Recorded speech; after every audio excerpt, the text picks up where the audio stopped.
नमस्कार, आदाब। This is Imara and this is my show pure history.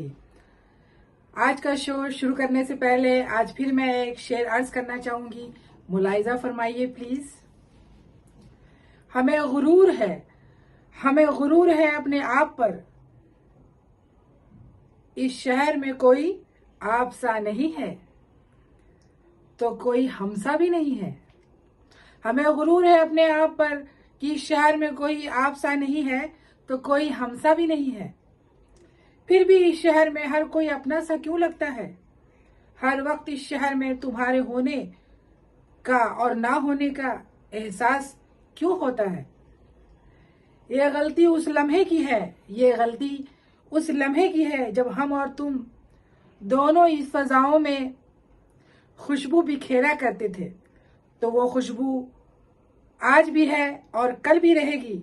इसीलिए हमें गुरूर है कि कोई तुमसा नहीं तो कोई हमसा भी नहीं है। This is Imara. आज का शो ऐसी शहर के बारे में है, ऐसी सिविलाइजेशन के बारे में है जिसके लिए पूरी दुनिया एकजुट लगी है। पूरी दुनिया में चर्चे हैं, एक चर्चा का विषय है कि आखिर क्या है। जब ये हाल ही में आप लोगों ने सुना होगा कि हमारे तमिलनाडु के चीफ मिनिस्टर MK स्टालिन, उन्होंने एक बहुत बड़ा इनाम घोषित किया है कि जो भी हड़प्पा के स्क्रिप्ट को, लिपि को पढ़ेगा उसको $1 मिलियन दिया जाएगा, यानी इंडिया का ऑलमोस्ट 9 करोड़ रुपया दिया जाएगा। तो ये बहुत बड़ी बात है। लोगों की आंखें अब खुल रही हैं सिविलाइजेशन के बारे में जानने की, जबकि इसकी जो खोज है वो 100 साल पहले हुई है और 100 साल से अब तक लोग क्या कर रहे थे, क्यों नहीं पढ़ पा रहे थे, ये तो सब हिस्टोरियन ही जानते हैं। लेकिन अभी तो इसमें एक ओढ़ लगी है कि ये सभ्यता किसकी है, कहाँ से आई है, कौन है इसका वारिस। तो इस ढंग से ये चीजें चल रही हैं। तो सबसे पहले मैं सभ्यता की बात करना चाहूंगी कि जैसे पूरी दुनिया में जो सिविलाइजेशन है, सिविलाइजेशन 4 सिविलाइजेशन का नाम है पूरी दुनिया में, जिसके अंदर जो है सभ्यता पनपी, जहाँ पे इंसान रहा और नई नई खोजें की, तकनीक की, और उसे सिविलाइजेशन कहा जाता है, यानी सभ्यता को स्थापित किया। तो सबसे पुरानी सभ्यता सब कहते हैं मेसोपोटामिया की सभ्यता है। मेसोपोटामिया की सभ्यता जो है, और हर सभ्यता जो है नदी किनारे ही मिली है, क्योंकि इंसान को रहने के लिए सबसे ज्यादा जरूरी पानी होता है, और पानी, अच्छा पानी, पीने का पानी, उपजाऊ मिट्टी, ये सारी चीजें जो है नदी के पास ही आपको मिलेगी। तो मेसोपोटामिया की सभ्यता जो पनपी है, उस नदी का नाम है दजला फुरात। दजला और फुरात 2 अलग नदी को मिलाकर ये नदी बनी है, जिसे दजला फुरात कहा जाता है। तो आज का आप ये आधुनिक, आज इराक, जॉर्डन, फिलिस्तीन, ये सब जो एरिया है, ये वो मेसोपोटामिया सभ्यता वहां पे पनपी थी, जिसको आप कह सकते हैं जहां से सारे रिलीजन भी निकले, सेमेटिक। प्रॉफिट इब्राहिम अलैहिस्सलाम का वो जगह है। उसके बाद ये सभ्यता को सबसे पुरानी सभ्यता कही जाती है, और इसके लैंग्वेज भी बहुत ही पुराने माने जाते हैं कि ये सभ्यता की खोज हुई थी, बहुत पुरानी सभ्यता है। उसके अलावा जो है दूसरी सभ्यता है नील नदी की सभ्यता, जिसे पूरी दुनिया जानती है, नाइल नदी। और इसकी भी सभ्यता जो है एक नील नदी, यानी नदी का नाम है, इसके पास ही इजिप्शियन सभ्यता पनपी, जहाँ पे इजिप्शियन लोग रहा करते थे। और बहुत पुरानी सभ्यता है, जहाँ आप लोगों ने देखा होगा इतने सारे पिरामिड, बड़े बड़ी महलें और बहुत तरह की चीजें, मैंने पहले भी इस पर वीडियो बनाया है। और तीसरी है हुहांगो, जिसे येलो रिवर सिविलाइजेशन भी कहा जाता है, यानी पीली नदी, येलो रिवर है, वो चाइना की सभ्यता है, जहां पे इनका विकास हुआ। इन सब की खोज हुई है 1800 में, 1700 में, 1800 में। तो लोगों को पता नहीं था कि भारत में भी कोई सभ्यता ऐसी है या थी जो पनपी है, लोगों को पता नहीं था। जैसे कि 1905 से पहले तक, जब तक जो है लोगों को अशोका के बारे में पता नहीं था, तो इसके बारे में कहां से पता होगा कि लोग अशोका के बारे में नहीं जानते थे कि अशोक नाम का ऐसा कोई बड़ा बादशाह था जिसने पूरे दुनिया, यानी ऑलमोस्ट एशिया माइनर और पूरी जगह पर उसका कब्जा था। जो अखंड भारत है वो अशोका के जमाने में था। उसके अलावा जब तक ज्योतिबा फूले ने खोज नहीं की तो लोग शिवाजी के बारे में नहीं जानते थे। आज लोग शिवाजी महाराज और शिवाजी को अपना भगवान मानते हैं, पर इसके पहले लोग जानता नहीं था, क्योंकि हर चीज की खोज होती है और कोई ना कोई इसका जन्मदाता होता है जो इस पे मेहनत करता है और इसकी खोज करता है। तो मैं कहानी सुनाने जा रही हूँ। जैसे आप लोगों ने सुना होगा, 1856 की बात है। हमारे यहाँ रेल पटरियां बिछाई जा रही थी। सब तरफ रेल का आविष्कार हो रहा था और रेल पटरियां बिछाई जा रही थी। और अंग्रेजों का जमाना था कि भाई चीजें को आवन जावन के लिए, लाने ले जाने के लिए, गुड्स और प्रोडक्ट को चीजों पे प्रॉब्लम हो रहा था, इसलिए रेल पटरियां बिछाई जा रही थी। तो तब तो ना पाकिस्तान था ना हिंदुस्तान, अलग अलग नहीं था, पूरे भारत एक ही था। तो उस वक्त जो है वहां पे, यानी आज के पाकिस्तान में, वहां बहुत सारी ईंटें पड़ी हुई थी, बहुत सारी पुरानी ईंटें और पक्की ईंटें। तो लोग जब पटरियां बिछाई जा रही थी, बहुत ताज्जुब की बात है, वहां से ईंटें लाए करके और वो रेल की पटरियों बिछाया जा रहा था। तो वही कहा जाता है कि हर इंसान में कोई अच्छा या कोई बुरा होता है। तो अंग्रेजों की नजर पड़ी और उसने पूछा कि भाई ईंटें कहाँ से ला रहे हो? तो उन लोगों ने कहा कि ये वहां से ईंटें उठा के लाई जा रहे हैं। तो जब वहां जाके देखा गया तो मालूम पड़ा कि ऐसी पुरानी सभ्यता वहां पे पनपी थी और ये लोग सब सिंधु घाटी सभ्यता से ईंटें उठा करके ला करके उनको पटरियों में डाल के बिछा रहे थे। अगर उन्हें रोका नहीं जाता तो ये सभ्यता अंदर ही दब जाती। तो फिर उन लोगों ने मिल करके, यानी उस वक्त जो पुरातात्विक विभाग के जो डायरेक्टर थे वो जॉन मार्शल थे और फिर दयाराम साहनी उनको बनाया गया था बाद में। तो ये लोग जब से, उन लोगों ने ही हड़प्पा सभ्यता की खोज की थी 1920 से 1921 में। और इनकी खोज हुई, जो पहली खोज हुई सबसे पहले वो हड़प्पा में हुई, जो आज के पाकिस्तान में है। और दूसरी जो थी वो थी मोहनजोदाड़ो, वो भी पाकिस्तान में है।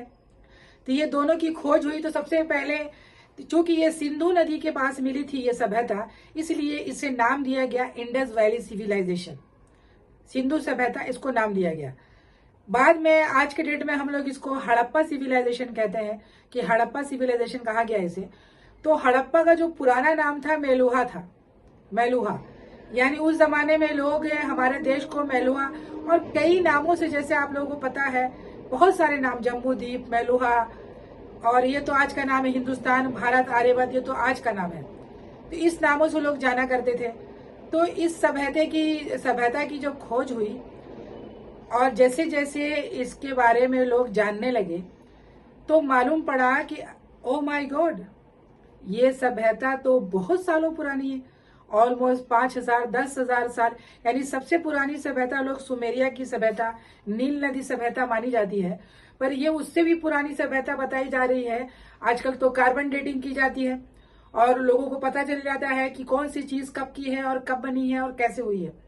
तो जब हड़प्पा की खुदाई हुई तो ऐसी ऐसी चीजें मिली, ऐसी नगरें मिली कि शायद आज का भारत भी वैसा नहीं है। इतना ज्यादा अर्बनाइजेशन, यानी इतना ज्यादा सिविलाइज्ड लोग, जो नगरीय सभ्यता थी, पूरी दुनिया में ऐसी सभ्यता नहीं मिली जो सिंधु घाटी की सभ्यता है। यानी मकान, पक्के ईंटों के बने हुए मकान, चौड़ी रोड, नाली, वेस्टर्न टॉयलेट, बड़े ग्रेट बाथ जिसको कहते हैं, स्विमिंग पूल, डस्टबिन, और इस ढंग से सिविलाइज अर्बनाइजेशन आज तक कोई भी सभ्यता में नहीं देखा गया जो इंडस वैली सिविलाइजेशन में देखा गया। तो इसमें जब खुदाई होनी शुरू हुई तो बाद में फिर मोहनजोदाड़ो की खुदाई हुई। मोहनजोदाड़ो इसलिए इसका नाम दिया गया क्योंकि इसके अंदर सिर्फ शव का ढेर निकला, यानी सिर्फ कंकाल तंत्र ही कंकाल तंत्र, यानी कि इसीलिए इसे मुर्दों का टीला यानी मोहनजोदाड़ो कहा गया। तो उस जमाने से लोगों में अलग अलग धारणा पैदा हुई। बहुत सारे हिस्टोरियन आए और लोगों ने रिसर्च किया और इन सभ्यताओं के बारे में जाना कि भाई ये कैसी सभ्यता थी, क्या थी। तो लोगों ने ऐसा किया कि शायद लोग आए थे बाहर से, जिसको आर्यन सभ्यता कहा जाता है, आर्यन आए थे। तो इन लोगों ने शायद जो है यहाँ के रहने वाले जो ओरिजिनल जो थे वो द्रविड़ थे, द्रविडियंस थे, तो उनको मारकर इन लोगों ने इन चीजों को वहां पे अपनी सत्ता स्थापित की। पर आज के डेट में जो रिसर्च हो रहा है, और जैसा कि मैं सब तरफ जब किताबें पढ़ रही हूँ और मैं जो वीडियोस देख रही हूँ, तो ऐसे बहुत सारे इतिहासकार हैं, हमारे प्रोफेसर्स हैं, बहुत सारे ऐसे, डायरेक्टर राजेंद्र प्रसाद सिंह, उनकी ऐसे किताबें मैंने पढ़ी। मुझे ताज्जुब हो रहा है कि शायद हम लोगों ने ऐसी चीजें पहले क्यों नहीं जानी, कि ये आखिर ऐसा हुआ कैसे, कि इन सभ्यताओं के बारे में लोगों को पता ही क्यों नहीं था, और ये स्क्रिप्ट अब तक पढ़ा क्यों नहीं गया। लोग दूसरों पे ब्लेम देते हैं कि उन लोगों ने, अंग्रेजों ने नहीं पढ़ा, फलाने ने ढिमकाने नहीं पढ़ा। तो आप लोगों ने क्या कोशिश किया? हमें आजादी के ही 100 साल हो गए, तो 75वां साल हो गया, उससे भी ज्यादा। तो फिर आप लोगों ने क्या किया? इतने सालों से सब आपस में ही आप लड़ रहे हैं कि ये मेरी है, ये मेरी है, ये मेरी है। तो आप लोगों ने खुद क्यों नहीं इसकी खोज की, इसके बारे में पढ़ा, इस पर रिसर्च किया? तो दूसरे को ब्लेम देने से है कि ये खुद को देखना चाहिए कि ये सभ्यता कैसी थी, कहाँ से आई थी, क्यों ये बर्बाद हुई। तो बहुत सारी हिस्टोरियन है अब तक, यानी 100 सालों के अंदर लगभग 1400 से 1500 साइट की खुदाई हो चुकी है, जिसके अंदर हड़प्पा सिविलाइजेशन की चीजें मिली हैं। ऐसी ऐसी चीजें मिली हैं जो काबिले तारीफ है, और कम से कम 925 साइट भारत में है, और कुछ 450 के करीब जो है पाकिस्तान में है। तो पाकिस्तान, चूंकि ये इंडस वैली सिविलाइजेशन है, तो पाकिस्तान तो इसमें हाथ नहीं लगाएगा, वो कुछ भी नहीं करेगा। उसको क्या फर्क पड़ता है ये किसकी सभ्यता थी? तो हम दूसरों को नहीं बोल सकते हैं, क्योंकि उनको फर्क ही नहीं पड़ता है। होता तो सबसे जो मेन हमारा जो साइट है हड़प्पा और मोहनजोदाड़ो, वो तो पाकिस्तान में है। उसको और भी सही तरीके से डिटेलिंग की जाती, उस पर खोज होती, तो शायद अब तक सारा जो पहेली है वो खुल गया होता। और बहुत सारी चीजों में, जैसे उसके स्क्रिप्ट पढ़े नहीं गए, उसके स्क्रिप्ट कैसे हैं, पूरी दुनिया में सबके स्क्रिप्ट पढ़ लिए गए। जैसे आप लोगों ने देखा है, इतनी पुरानी पुरानी सिविलाइजेशन, सुमेरिया की, इजिप्शियन, चाइनीज, सारे लैंग्वेज पढ़ लिए गए। तो हड़प्पा का स्क्रिप्ट क्यों नहीं पढ़ा गया? तो बहुत सारी चीजें हैं इसके अंदर। और कुछ तो कहते हैं कि जैसे इजिप्शियन में और सुमेरिया में, क्योंकि बिजनेस था हमारा, हम लोग सब बिजनेसमैन थे, और इंडिया से ही पूरे दुनिया में मसाले और कॉटन, सूती वस्त्र जाया करता था। हजारों हजारों साल पहले से ये परंपरा चल रही है। कॉटन जो है, ये सारी चीजें खुदाई में मिली है, सूत, हुक्का, बहुत सारी ऐसी चीजें मिली हैं। तो लोग इसमें भी रिलीजन को थोप देते हैं कि हमारा रिलीजन था, हमारा रिलीजन था, हमारा रिलीजन था। इसमें कोई रिलीजन नहीं था, क्योंकि जिस ढंग के सिविलाइजेशन में सिंधु घाटी सभ्यता मिली है, वहां ऐसा कुछ नहीं मिला है जिससे ये कहा जाए कि यहाँ पे कोई रिलीजन पनप रही थी। मुझे लगता है कि वहां पे कोई रिलीजन नहीं था। उस वक्त रिलीजन लोगों का पर्सनल हुआ करता था। हाँ, औरतों का बड़ा वैल्यू था। बहुत सारी ऐसी मूर्तियां मिली हैं जिसको कहते हैं कि ये मातृ प्रधान सभ्यता थी, औरत के नाम से ही बच्चों को नाम दिया जाता था। तो इस ढंग से, और जो धर्म है, धर्म नहीं था। दो तरह के लोग थे, जैसे जो शहरें मिली हैं, एक पूर्व और पश्चिम, वेस्ट और ईस्ट में मिली है। जो वेस्ट की जो महलें हैं, जो किले हैं, वो ऊंचाई की तरफ है, और फिर नीचे की तरफ जो है, यानी हो सकता है कि दो कैटेगरी में बटा हुआ हो। एक तरफ जो है बिजनेसमैन या फिर राजा और बिजनेसमैन के लोग थे, और एक तरफ शायद व्यापारी लोग रहा करते थे। तो इस ढंग से जो है यहाँ के लोगों की खोज हुई, और ये लोग जो है उनके बारे में उन लोगों ने अपनी चीजें बनाई। और कुछ जो है इजिप्शियन में जैसे मिली है, बहुत सारे ऐसे जिसको कहते हैं चित्रलिपि। तो ज्यादातर जो सिंधु घाटी सभ्यता का जो स्क्रिप्ट है, वो चित्रलिपि यानी स्केच किया हुआ है, लोगों की चीजें बनी हुई है। उसका मतलब क्या है ये अभी तक पता नहीं हो पाया है। और कुछ चीजें, जैसे एक जार का शेप है, तो जार का जो शेप है वो मिस्र में भी मिला है, जो पर वहां दो जार का शेप एक साथ है, और इंडिया में जो है एक ही जार का शेप है। तो फिर वो मिला नहीं पा रहे हैं। पहले जो है वहां की सभ्यता को भी पढ़ा नहीं गया था, लेकिन जब नेपोलियन पूरी दुनिया में फतेह करने निकला था, तो नेपोलियन के ही जब 1799 ईस्वी में नेपोलियन इजिप्ट पे फतह करने गया, मिस्र पे सब तरफ वो अपनी चीजें लहरा रहा था, तो तभी जो है उनका एक सिपाही था जिसका नाम था बुशार्ड। तो बुशार्ड को ही ये चीजें मिली थी जिसको कहते हैं रोसेटा। रोसेटा का जो है स्टोन, जो आज लंदन की म्यूजियम में रखा हुआ है, सारी चीजें दुनिया की आपको लंदन की म्यूजियम में ही मिलेगा। तो पूरी दुनिया को लूटने वाला एक ही आदमी है, वो ब्रिटिश है, वो सारी चीजें वहीं मिलेगी। तो वहां उसमें ऐसी 3 तरह की बहुत सारे उसमें लैंग्वेज मिले, जिसके उसको भी पढ़ लिया गया। उस लैंग्वेजेस को भी पढ़ लिया गया, क्योंकि पहले से ही लोग इजिप्शियन लैंग्वेज को जानते थे और इस ढंग से उन लोगों ने इस लैंग्वेज को पढ़ लिया। सिर्फ आज तक सिंधु घाटी सभ्यता को ही नहीं पढ़ा गया। अगर आप इसे कहेंगे कि जॉन मार्शल ने सिंधु घाटी सभ्यता की खोज की है, तो ऐसे बहुत सारी चीजें हैं। जैसे 1828 की बात है, जेम्स लुइस एक ईस्ट इंडिया कंपनी का आर्मी ऑफिसर था और वो अपना काम धंधा छोड़कर सब तरफ घूम रहा था, क्योंकि उसे ट्रेवलिंग का बड़ा शौक था और वो ट्रेवलिंग करता था। इसी बीच वो भारत आया और उसे जो है सिंधु घाटी सभ्यता के पुराने खंडर मिले, पुरानी सब मकानें मिली। वो पिक्चर्स बनाया करता था और सबके उसने पिक्चर स्केचेस बनाए।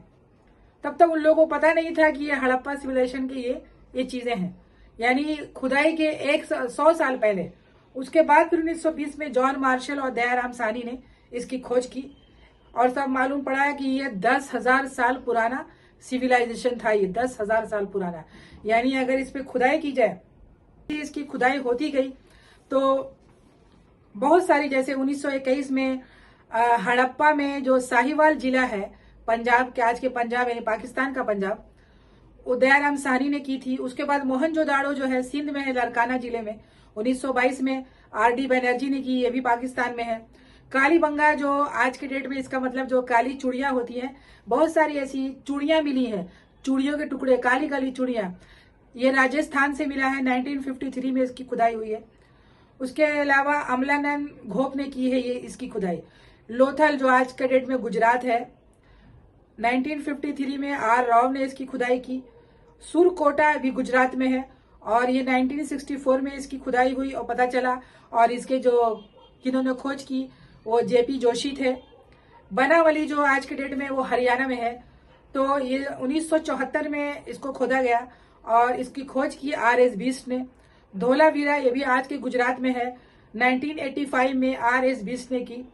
उसके अलावा राखीगढ़ी हरियाणा में, रोपड़ पंजाब में, उसके अलावा कोट दीजी जो आज के पाकिस्तान में है, मांडा कश्मीर में भी मिला है सारी खुदाई में मांडा, वहां भी सिंधु घाटी के सब अवशेष मिले हैं। उसके अलावा शुर्तगोई ये अफगानिस्तान, पूरा अफगानिस्तान में आपको मिलेगा। भीराना हरियाणा में मिला है। चंद हुदड़ो ये भी आज का पाकिस्तान में है, एनजी मजूमदार ने किया था। अमरी दायमाबाद जो महाराष्ट्र में है आज की डेट में। आलमगीरपुर ये यूपी में है और शहजैनदौर जो ये भी पाकिस्तान में है। तो इस ढंग से जो है इतनी सारी चीजों की खुदाई हुई। खुदाई होने पे अलग अलग चीजें, रोज एक नई चीजें मिल रही है, रोज नई चीजें मिल रही है।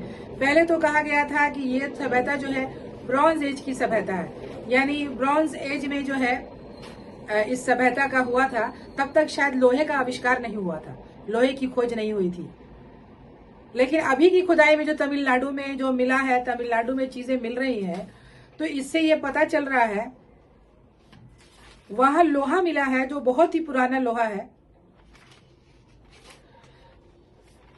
तमिलनाडु में जैसे अभी खुदाई चल रही है और हाल ही में जो है, पहले के लोग समझते थे कि ये ब्रॉन्ज एज की सिविलाइजेशन है, पर अभी पता चला है कि ये तो लोहे का भी आविष्कार करते थे, यानी लोहे का आविष्कार उस जमाने में हो चुका था, लौह युग भी था। तो ये बहुत बड़ी बात है और सारी चीजों को, प्रोडक्ट को जो है रिसर्च के लिए भेजा गया है। तो खुदाई में जो मिली है, कुंडी शहर है ये तमिलनाडु का, खुदाई में शिव गलई स्थल से इस चीजें मिली हैं और इस सब को रिसर्च के लिए जो है ये भेज दिया गया है, रिसर्च के लिए भेज दिया गया है कि यहाँ पे जो है ये सारी चीजें, अब तो ये कार्बन डेटिंग से ही पता चल सकता है और सारे हिस्टोरियन ही डिसाइड करेंगे कि ये चीजें कब की है और कैसे है और कहाँ से है। तो जैसे मैंने पहले ही बताया 4 सिविलाइजेशन, तो इसके पहले जो मैंने बताया कि जॉन हैमिंग स्पेक, इन्होंने नील नदी सभ्यता की खोज की थी 1827 से 1864 के बीच में थे। ये विक्टोरिया झील पर जाने वाले यूरोपीय थे सबसे पहले। और मेसोपोटामिया की खोज भी 1850 में हुई थी। इंग्लैंड और फ्रांस ये दोनों ने मिलकर किया था। और ये जॉर्डन, फिलिस्तीन और सीरिया, लेबनान ये सब का मिला हुआ ये सब है मेसोपोटामिया सभ्यता की खोज। ये अकेडियन जो है 1840 में हुई थी मेसोपोटामिया सभ्यता की खोज। अकेडियन एंड सुमेरियन लोगों ने की थी। मेसोपोटामिया सभ्यता में पहली बार जो है क्यूनिफॉर्म लिपि, यानी जितनी भी लिपियां थी उस जमाने की, सारी लिपि को पढ़ा जा चुका है, सारी लिपि लोग पढ़ चुके हैं। तो जैसे 1905 में जब अशोक की सारी चीजों को पढ़ी गई थी, अशोक की सारी चीजों को पढ़ी गई थी, जेम्स प्रिंसेप जो है उन्होंने ही पढ़ा था ये अशोक की सारी लिपि को।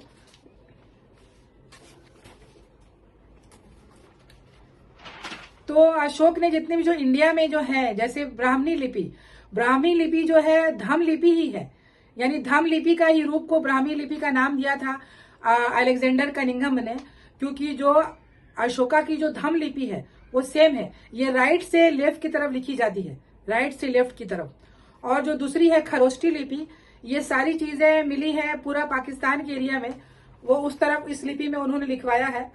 उसके अलावा अल्माइट जो लिपि है ये आपको मिला एशिया माइनर में, आज की तुर्की में अशोका का लिखाया हुआ सारा जो है वो चीजें मिली है।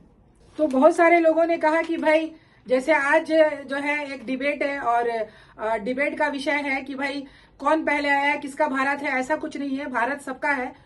यहाँ जो ओरिजिनल है, जैसे कहा जाता है कि ओरिजिनल कौन था यहाँ पे, कैसे हुआ यहाँ पे, तो हमने तो बचपन से पढ़ा एक ही गौतम बुद्ध थे, पर आज जाके हमें मालूम पड़ा कि 28 बुद्ध रहे हैं, 28 बुद्ध, यानी जो तथागत जो बुद्ध है हमारे गौतम बुद्ध, ये आखिरी बुद्ध हैं।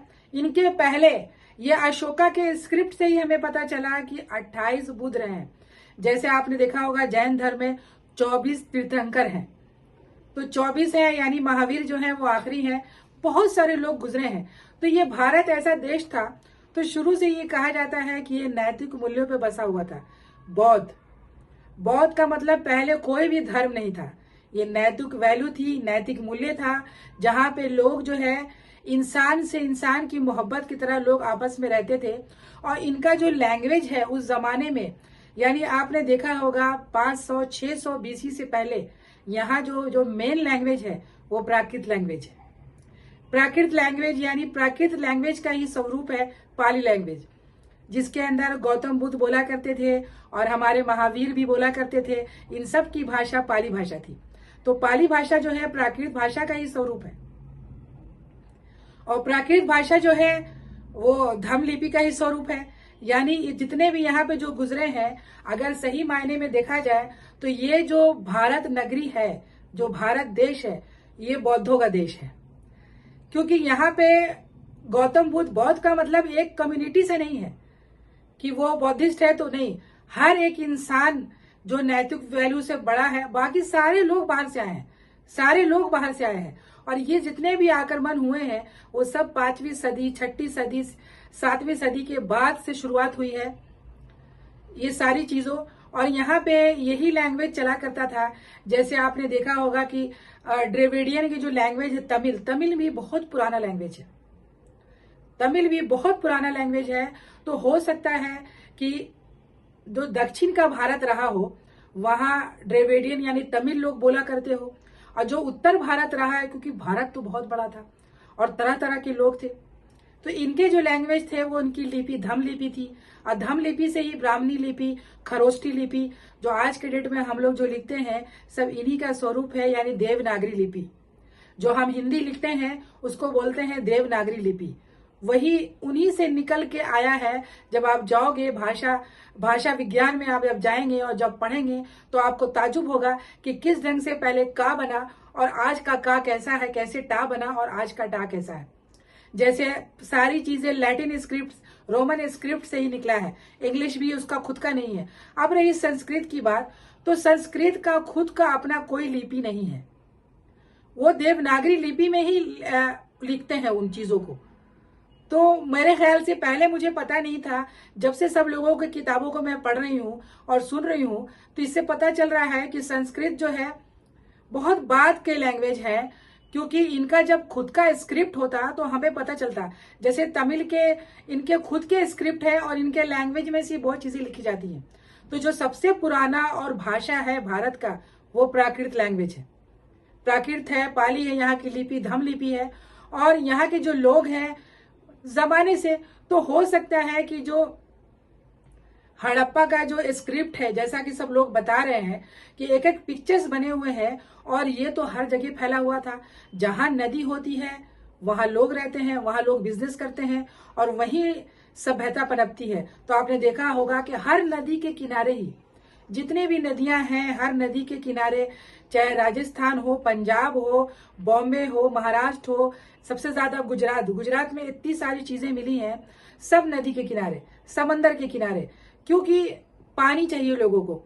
और उस जमाने में व्यापार होता था, हमारे देश से सूती कपड़े जाया करते थे, मसाले जाया करते थे, बाहर सब एक्सपोर्ट होता था। और उस जमाने में जिस ढंग की जो चीजें मिली हैं, इससे पता चलता है कि उस जमाने में सबका जो धर्म था वो पर्सनल था, यानी ऐसा कोई पर्टिकुलर रिलीजन नहीं था किसी का। वो सब लोग अपने पर्सनल धर्म को, जैसे उस जमाने में तो लोग प्रकृति की पूजा किया करते थे, प्रकृति की पूजा किया करते थे, हर चीज प्रकृति से रिलेटेड था, यानी आसमान, जमीन, हवा, पेड़ पौधे, यानी जिसमें शक्ति है उसकी पूजा किया करते थे। तो संस्कृत में जैसे बताया कि वो आर्यों लोग लेकर के आए, बाहर से आए, तो जो पाणिनि है, इन्होंने ग्रामर का इन्वेंट किया था, ये सब बात की बात है, ऐसा लगता है। ये तो हिस्टोरियन ही डिसाइड करेंगे अब कि कौन किसका लैंग्वेज है और कौन पुराना है। मैं कुछ नहीं कर सकती हूँ, क्योंकि मैं खुद रिसर्चर हूँ और मैं इतिहास की स्टूडेंट हूँ और मैं पढ़ रही हूँ, मैं भी रिसर्च कर रही हूँ कि शायद मैं भी ये हड़प्पा का स्क्रिप्ट को पढ़ सकूं। तो इतने दिनों से जब मैंने रिसर्च किया है और जो चीजों को मैं पढ़ रही हूँ, तो इससे साफ पता चलता है कि वो जो है, जैसे आज के डेट में आप इमोजी देखते हैं कि एक पिक्चर्स बना दिया गया, ये इसका है, जैसे कोई लाफिंग है, कोई स्माइल दे रहा है, या कोई हंस रहा है, या कोई शांत है, अलग अलग है। तो जितनी भी जो चीजें हड़प्पा में मिली हैं, यानी इंडस वैली सिविलाइजेशन में, वो 2 से 2.5 इंच के छोटे छोटे स्टैम्प मिले हैं, लैंग्वेजेस नहीं मिले हैं, स्टैम्प मिले हैं। यानी हो सकता है कि बिजनेस के लिए उन्हें स्टैम्प का इस्तेमाल किया जाता हो, और जब भी कोई प्रोडक्ट जाता हो, यानी हर प्रोडक्ट का एक अलग स्टैम्प होता हो। जैसे कि आपने ये कपड़े भेजे तो इसका ये स्टैम्प है, आपने मसाले भेजे और कुछ अलग मसाले भेजे, उसका ये स्टैम्प है। तो इस ढंग से ये सारे, इसी वजह से शायद आज तक, अब तक जो है 100 से ज्यादा अटेम्प्ट हो चुका है सिंधु घाटी के सभ्यता यानी स्क्रिप्ट को पढ़ने के लिए, पर कोई भी इसमें सक्सेस हासिल नहीं हो रहा है। क्यों? क्योंकि अगर लोग इसमें रिलीजन को हटा करके देखे, रिलीजन को हटाए और मेरा और तेरा करके हटा के देखा जाए, तो बहुत सारी चीजें सामने आ सकती हैं कि ये कैसी सभ्यता थी, इतनी सिविलाइज्ड, अर्बनाइजेशन और ऐसी ऐसी चीजें। आज पूरे दुनिया में जब इसकी चीजों को पढ़ ली जाएगी, तो आज के डेट में पूरे दुनिया में जो सबसे बड़ी सभ्यता है वो हमारी सिंधु घाटी सभ्यता हो जाएगी। इतिहास को वापस लिखा जाएगा, और इतिहास वापस लिखा जाएगा, और जिस ढंग से लिखी जाएगी कि ऐसी ऐसी चीजें यहाँ पे हुआ करती थी, इतनी बड़ी सिविलाइजेशन का हमारे देश में जन्म हुआ, जो हर तरफ, हर कोने में खुदाई से मिल रहा है। ये बहुत ही बड़ी बात है और बहुत गौरव की बात है कि हमारा जो सिंधु घाटी सभ्यता है वो हमारी सभ्यता है, हम सब भारतीयों की सभ्यता है। पहले कौन था या पहले क्या नहीं था, ये बात अलग है, पर ये हाँ, कुछ चीजों में है कि यहाँ के, ये बौद्ध नगरी है, यहाँ से बुद्धिस्ट लोग, फिर मैं कहूंगी कि बौद्ध का मतलब धर्म से नहीं था, लोगों ने बाद में इसको धर्म बना दिया। गौतम बुद्ध तो खुद नास्तिक थे, नास्तिक का मतलब वो ईश्वर में बिलीव नहीं करते थे। पहले जमाने में सभी लोग थे, जैसे आजीविका, महावीर, गौतम बुद्ध, ये लोग सब जो है कहते थे अपना दीपक खुद बनो, नैतिक वैल्यू, जिंदगी जीने का ढंग, नजरिया, तरीका, गलत यानी गलत और सही यानी सही। तो इस ढंग से इन चीजों की खोज की गई, और इतने सारे बुद्ध गुजरे, और धीरे धीरे जैसे जैसे इन स्क्रिप्ट को, यानी अशोका के स्क्रिप्ट को, कुछ प्रोफेसर्स ने को तो मैंने देखा कि जो धम्म लिपि है हमारा स्क्रिप्ट है, और जो सिंधु घाटी का जो स्क्रिप्ट है, वो मुझे लगता है कि 80 और 70% मेल खा रहा है, जैसा कि लोग बता रहे हैं। और मैंने भी देखा कि जो धम्म लिपि है और ये जो लिपि है, दोनों में मेल खा रहा है। उसके अलावा जैसा मैंने बताया कि इतनी बड़ी सभ्यता थी और एक अखंड भारत था। भारत यानी आज का जो पूरा आधा एशिया, यानी पूरा एशिया, और आज के डेट में पूरे दुनिया में जो बौद्ध धर्म है, वो उन्होंने धर्म बनाया, पर इसका मतलब है कि पूरे दुनिया का जो इतनी आबादी, इतनी बड़ी चीज, वो ये सब भारत था। भारत का मतलब स्वर्ग होता है। भारत का मतलब होता है कि इंडिया, यानी कि आपका जितने भी लोग क्यों आए भारत में, वो क्यों आए? क्योंकि यहाँ कुदरती एक जो खूबसूरती है, यहाँ का सबसे बड़ा मौसम, नेचर, चार मौसम सॉरी, यहाँ के लोगों की खेती बाड़ी, उपजाऊ मिट्टी, बहुत सारी चीजें, इंसान को जो चाहिए वो सब यहाँ था, सब यहाँ आए। और आके 90% लोग बाहर से आए हैं और आके यहाँ बसे हैं, सब बाहर से आए हैं। और असली जो है, जो शुरू से यहाँ रह रहे हैं, मुझे लगता है वो ड्रेविडियंस ही हैं, यानी जो दक्षिण भारत के जो लोग हैं, जो ड्रेविडियंस वो हैं। और इस तरफ उत्तर भारत में जो है, ये सब जो महावीर, गौतम बुद्ध, आजीविका वाले, ये सब लोग चारों तरफ फैले हुए थे और सब तरफ अपने नैतिक वैल्यू को फैला रहे थे। और पूरे दुनिया में से लोग यहाँ आते थे और यहाँ के ज्ञान, यानी ऐसी चीजें जो गौतम बुद्ध के जो ज्ञान है, उनके जो दिए हुए बातें हैं, उनकी जो बोली है, अगर आप बोध गया जाओ या आप गया जाओ तो आप जाके देखो कि कैसी खूबसूरती है वो। उनके गौतम बुद्ध के बोले हुए हर अल्फाज, एक एक अल्फाज आपको लगेगा कि आप ठहर कर सुनो, देखो और समझो। तो मैं अपना शो खत्म करने से पहले यही कहना चाहूंगी कि सबके अपने अपने ओपिनियन है और अपना अपना सबका नजरिया है। जो भी इतिहास का स्टूडेंट है वो सब अपना अपना पॉइंट ऑफ व्यू बोलेगा, जैसे मैंने भी बोला और भी लोग बोल रहे हैं। पर इतिहासकार जो मेन हिस्टोरियन है और जो इतिहास लिखी जाएंगी, ये तो उन पे डिपेंड करता है। जब प्रैक्टिकली कार्बन डेटिंग से सारी चीजें हो जाएगी तो हमारे भारत का इतिहास वापस लिखा जाएगा और फिर एक नया, एक ऐसे भारत का इतिहास लिखा जाएगा जो पूरे दुनिया में एक गौरव कि भाई हम भारतीय हैं। नमस्कार।